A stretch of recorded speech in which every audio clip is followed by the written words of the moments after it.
aspect. So when I opened the High Spot, it was already pretty much an established restaurant. Not the High Spot, it used to be a previous restaurant, and then just changed some of the design a little bit, but here was where I kind of fell in love with being able to build the restaurant, create the restaurant, and just in love with concepts, because the days of a manufactured, you know, Dunkin' Donuts replicated, this replicated are over. People want creativity, and that comes from the concept company, which is what we're trying to do with the bakery, the Blackwater Coffee House / bakery. We have the Stoked wood-fired eatery, and we have the High Spot, which is a gastropub, and we got a northeastern kitchen coming soon to downtown Cambridge. I'm going to start construction on that probably in a couple weeks. You know, we only have about 15 to 25,000 people that live in this area. The Hyatt, humongous influx of people, but I don't have to fight with Olive Garden. I don't have to fight with all that. You know, so even though Salisbury may have 125,000 people that are there on a daily basis because of all the work people that come in town, they're all going to Panera. They're all going, you know, so I'm kind of fighting for the same captive audience that I am over there. And it's just, it was nice rent. Rent was good, you know, so it just comes from research, and it comes from just, you know, looking at the surrounding restaurants.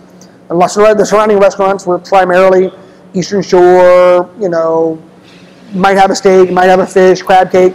So I think people want that. They want a specific genre of food. They want to have some choices when they go in, but they want it to be done properly. So, you know, there's no wood-fired pizza place in this area. There's Ava's down in St. Michael's, so we decided to kind of just be the one in Cambridge. We actually took over the bakery from some previous people who gotten into it and decided they didn't want to do it anymore.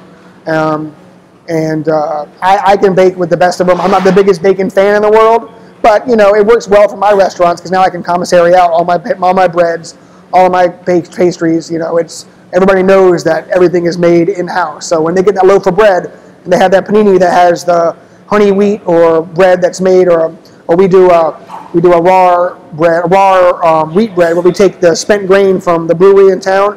We make like a bread out of it, and we make coming on the menu at the bakery will be a raw bread, Nutella, peanut butter, and we'll make our own blackberry jam sandwich. So it's kind of a fun thing, and everybody knows it's legit. So, I mean, you can have the greatest food, you know, in the world, but when you come in and that service is terrible and they're rude and they're bad and they don't know their information, it'll kill you. And that's your biggest struggle, I find, especially in these smaller towns like Cambridge, like Salisbury, like Easton, like Chestertown, is getting people who are committed to being professional, full-time service staff. Half of it's taking somebody who knows nothing and training them to be better, and half of it's getting lucky.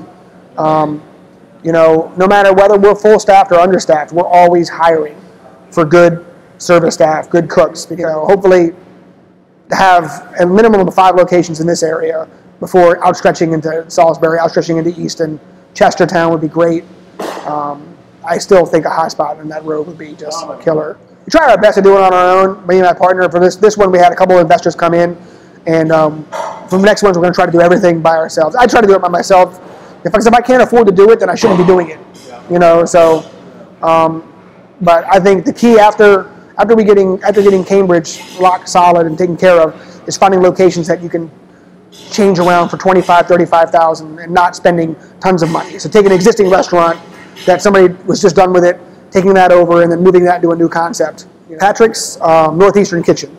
So it's going to be an ode to where I came from up north, and it's going to be steamed lobster, lobster rolls, clams, lobster boils. It's going to be a kind of a bottle shop atmosphere of like some approachable wines and some craft, like small bottles of craft beer with a big program on that. Coney Island hot dogs, stuff like that. We're going to make our own hot dogs. Make our own, they call them snap dogs up there, but we'll make those, and just kind of a play on everything that's up north. I had another philosophy. I had another concept I wanted to do if I could ever find a spot, but I wanted to do a restaurant all dedicated to baseball food. Oh. So just find so they could have tacos. You can have because baseball stadiums are getting very creative with what they're serving restaurants. So you do one based on everything that they do. Because I think in Baltimore they do a mac and cheese with crab in it on top of a hot dog, and they charge $20 for it. And I put it on the restaurant at the High Spot for a special one time, just because I was out and I was burnt out. we sold like 20 of them that night. So it's fun. I mean, you can always have something good to eat. You can make good money, and you can always have something good to drink. So.